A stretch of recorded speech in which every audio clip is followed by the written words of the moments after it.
So, we're talking about marriage and money today. So, welcome back to the show. Welcome back.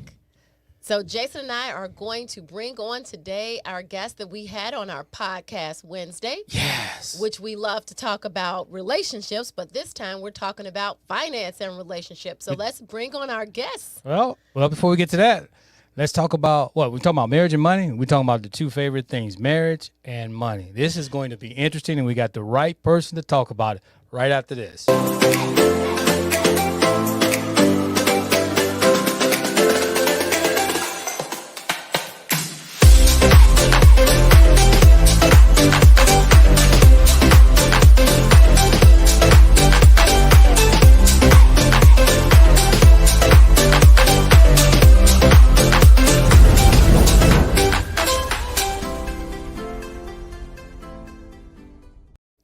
Like I said, welcome back to the show. We're talking about marriage and money, and we got the perfect person to talk about marriage and money.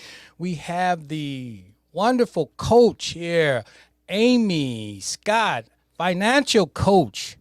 Welcome, Amy. Hi, Amy. Hi, it's so good to see you guys. Thanks for having me. I never do Yes. anything on Friday nights, so this is so much fun. I know, yeah, you get to play dress up, and Right. we get to get back together again. Since it's been a while since we've spoken since the episode. So the episode aired Wednesday. Yes. Which was episode number 84, which was aligning your finances with your spouse. Yes. And we talked with Amy about how she got into the couples finance, I guess, coaching. Yeah, working with that money, because that's always an issue in marriages. But we're here to help couples get beyond that and work beyond money things. So Amy is the person to help us get through this. All right, so let's start off with talking about, Amy, give us some tips on finances and relationships. All right, so hold on one second here, Amy. We're talking about what now? Finances and relationship? Yep. All right, Amy. You're up. I'm like, this is like a movie. And you're the star. All right, yay. But unfortunately, this is like that 15 minutes of fame. So that's what we get. We get 15 minutes. All right, we're going to get straight to the chase with all this because I could talk a lot. So finances and relationships, some tips around that. Well, I think one of the most important tips is to start with where you're at. And to realize, I think a lot inside of this culture, there's this assumed narrative that inside of couples, it's challenging. It's challenging to talk about money. Everybody's got that problem. Yep. There's not much you're going to be able to do about that. That's just what everybody deals with. Mm-hmm. So I think the first thing you have to deal with as a couple, especially as a married couple, is that is what people expect to have happen inside of your marriage. So there's a lot of there's not much you can do about it. So you've got to be willing to break free from that, which is why I love you two so much, because you're creating something, that is a new space. I love that, taking marriages off of cruise control. Same kind of thing with your money. It's like you're going to have to be willing to be in a different conversation than a lot of people around you who maybe not in a mean way, not in a negative way, but want you to maybe stay in that conversation of, it's always going to be hard. So I think the first thing is to say, stake in the ground. We want to have something different than maybe our parents or our friends or our siblings have around money. And I'm here to say that really is possible. And so what if couples are not educating themselves about finances? Because you said it's so often we just don't talk about it. So many things we don't talk about in marriage, and finances is definitely one of them. So what if neither partner is educated and no one knows how to say, hey, maybe we should find someone else that can help us in this area to either help us advance or make us better? Do it. That's what I was like, what should we do? Well, with anything, right? I think it's stepping around that this is how everyone else is doing it and saying, we want to carve something else out for ourselves, for our couple, for our relationship. We want to do it differently than the norms around us. So I really do think, Tina Marie, the first step is become educated. Yes. Get books, listen to podcasts. I think I talked about this on your show the other day, as far as, take some courses together as a couple. I think I gave the example of Financial Peace University with Dave Ramsey, but there's some other ones out there as well. They're in person, online, a lot of those courses. It's the first step for you to take is to become educated. I think with podcasts nowadays, oh my goodness. Right. Or So, are either podcasts focused on couples or focused on money or focused on both? That's a great so much knowledge out there now. Oh, it is. Right. It's readily at your fingertips right now, or earlobes. At your earlobes. All right. So, and one of your things was classifying expenses. So, let's talk about classifying expenses. Yes. Where are we going to put the money? You going to put the money in one bucket or the other bucket? We're going to put it all in my bank account. So after you've said like, hey, this is an area we're really interested in putting some energy around, learning around, some of my first steps to folks are classify your expenses into 3 different categories. Okay. And the first one is the fixed and recurring expenses. And as we spoke about, often fixed and recurring expenses carry less weight, carry less stress to them because we know how much Absolutely, they are, right. And we know how much, typically what date it's going to be due. So even though your mortgage, your car payment, maybe tuition for some folks is the most expensive expense of the month, they typically know, well, it's this amount every month. It's due on this date. We can plan around that. So that's one type of expense. The second type of expense is these everyday expenses. So this is where we're typically using our debit card or our credit card to swipe, either for, those trips to Costco, grocery store, Target runs, Amazon, if you're Jason and you love the things getting delivered to your house. Yes. Coffee, drinks with friends, etc. This category, and I'll put a pin in this one, really, this is the second category. And this category is not typically fixed and recurring. And usually when I meet with couples, this is the source of tension.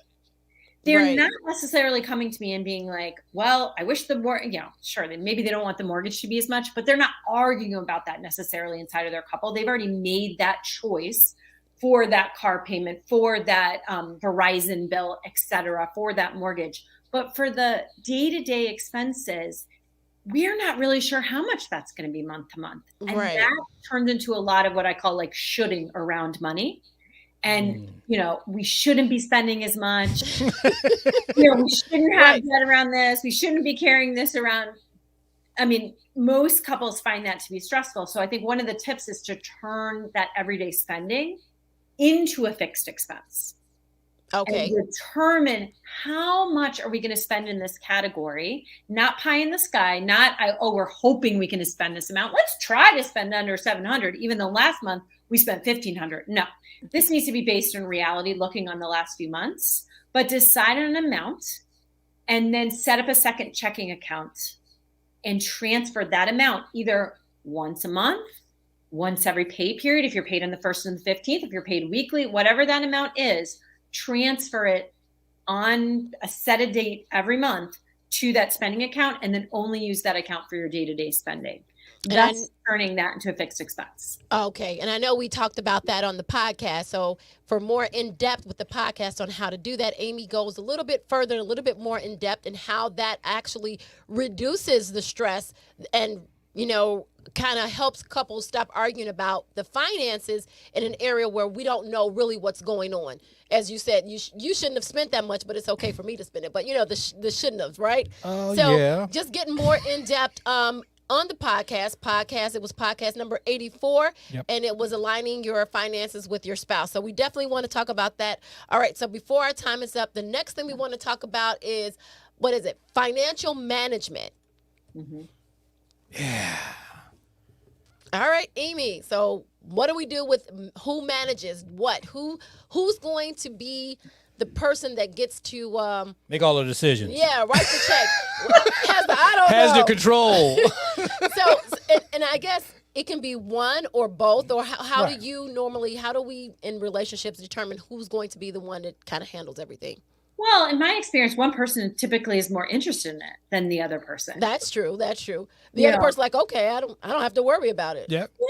Yeah. Where it becomes an issue, I'd say, Tina Marie, is if somebody feels excluded. Okay. Or what I often see inside of couples is, well, I never said I didn't want to be involved. You just kind of like took over and started doing that. And the stress and the tension isn't necessarily about who's managing it. The stress and tension comes from that neither person can see the full picture. Okay. So the reality is every single couple deals with finances. You cannot get away with it. So it's not like with some couples, for example, where it's, well, we didn't choose to have children, so that's not an area that we deal with inside of our relationship. Nobody says, well, we decided not to deal with money inside of our relationship. Right. Use money. It's there. Yeah.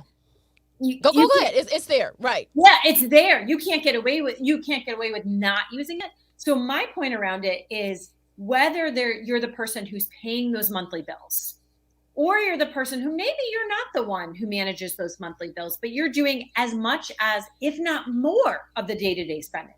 Maybe you're the one who does the grocery shopping. Maybe you're the one who buys the items for the kids and, manages different kind of payments that are more the day-to-day. You see things from your perspective. Your spouse sees them if they're the day-to-day, the monthly management fees, bills manager. You both see it from your own perspective. And the issue with that is that neither person is seeing the full picture.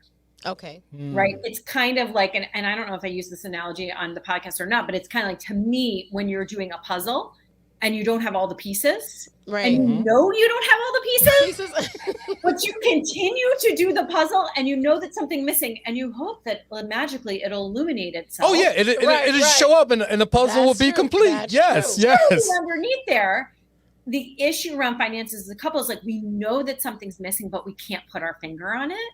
Okay. And that's the piece I often find with couples where like they're both doing the best that they can. I 100% trust that. No couple comes to me and I'm like, you need to be working harder. They both think they're doing the best and they both are, but they just don't see the full picture. Okay. So even if one person's going to manage that, they both need to see the full picture, what's happening, and be in communication. Even if the burden, quote unquote, of managing the bills falls to one person, they both have to see the whole thing. And so what is as far as like for finances, is it just being able to take care of the finances, or is it saving for the future? Is it kind of looking to the future where we're going in retirement? When we talk about finances, what should couples really be looking at? Like you said, the whole picture. Yeah. All of it. All of the above. Right. Well, really all of the above. I think I told you too, in my former life, I was a financial advisor. So, I sold all the retirement products. I had all the securities and the health and the life licenses. And in those conversations, what I found time and time again was that couples often had a really good idea of what their retirement was going to look like. Well, we're putting this amount into our 401k. We're doing this for our Roth, blah, blah, blah. But what they didn't see was that they didn't see a clear path from their everyday financial choices that they were making together. They didn't see how those connected to the longer term picture. I can see that. Yep, Okay. Yep. That was the thread that was missing. So, I found myself like, how can I get people really, and budget is kind of like, some people call it a dirty word. Some people call it a 4-letter word. I don't know. But to me, it's not so much budget. It's more like having a plan. We need to have a plan that connects those everyday choices to those shorts. 1 year from now, Jason and Tina Marie want to go to Cancun on vacation. To the, more medium, we want to retire and really focus on our business in 10 years. To those longer term goals, whatever those steps are along the way. That makes a lot of sense. It sure does. Yeah. Well, that's what we don't do. We don't connect them. We want them, we plan for them in a sense, but we don't plan them together.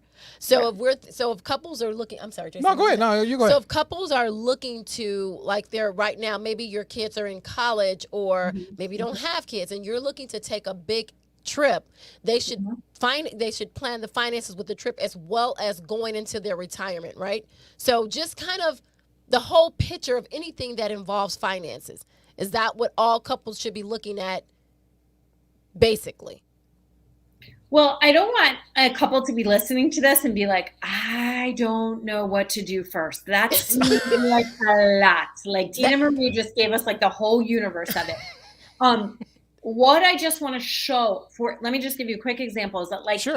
if for example, with your retirement, if you sit with a financial planner or advisor, they will say, okay, Jason, Tina Marie, you want to retire at X age, have X amount every year, like whatever that projection is for you. Right. You should be investing. Typically, they'll say X amount every month. Let's make it easy. And they say, listen, you need to bump up your retirement to $650 a month for the next 20 years in order to meet that goal at X% interest. Okay. That's very like laid out for you. my experience with couples is I would say that to them.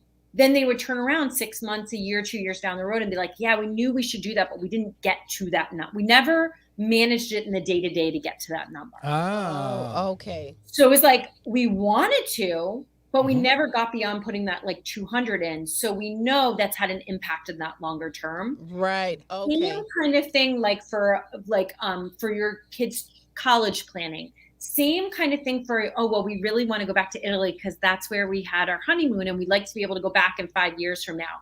So often couples had these goals, but it didn't tie back to this is how we need to manage the money in the day-to-day in order to thread to that goal in the future. Gotcha. So, yeah, I hope that makes sense, but I don't want that makes total sense. By that. Yeah. Yeah. We plan this and we know what we need to do. We just, like you said, miss the thread and actually doing it each and every day to get to what we should be doing. Right. In the day-to-day, we don't really have it all laid out. Saying each month, look, we need to set this apart. We can do the 200. We know we need to do the 600. Right. But we're good with that. But we never make we just have to sacrifice that. So what do you usually tell couples if they come to you and their finances are separated? Oh, you about yours and mine's? Like, that's your money. That's my money. We don't put it together. Right. Oh, yeah. Talk to me, Amy. Well, not to you. Not to me. I am not talking to you, Jason. I just want to be clear. Like, I don't have a one size fits all as far as that goes. Like, I know some couples who are committed to having those separated, but they still want to see the big picture with each other. I will still coach those couples 90% of the time in the 8 years I've been doing this. The couples that I work with, 95% of the time, maybe even if they were separated when we started, by the time we've worked together over time, over a few months even, they've decided to combine those. Okay. Which makes it easier. Okay, go ahead. I'll tell you why. Exactly to what you just said, Tina Marie, because it does tend to make it easier is one piece of it. They're doing more work than they need to be doing, keeping those separate. The other piece of it is they chose to keep, I don't want to say they chose to keep them separate. They decided to keep them separate because of something that happened. Right. Sure. Right. Or their misunderstanding of finances. Right. Yes. Because if we're both going to retire, or if I'm going to retire, we need to keep up the same lifestyle. And so, like you said, it's something that either happened in their past or something that they didn't learn, right? Something that they didn't learn, they just heard. Right. Yeah. Or they saw like with their parents, or they saw with their friends, siblings, whoever, like often like a financial betrayal. And they made a decision like, well, I've got to protect this. I've got to do this. I've got to keep this separate.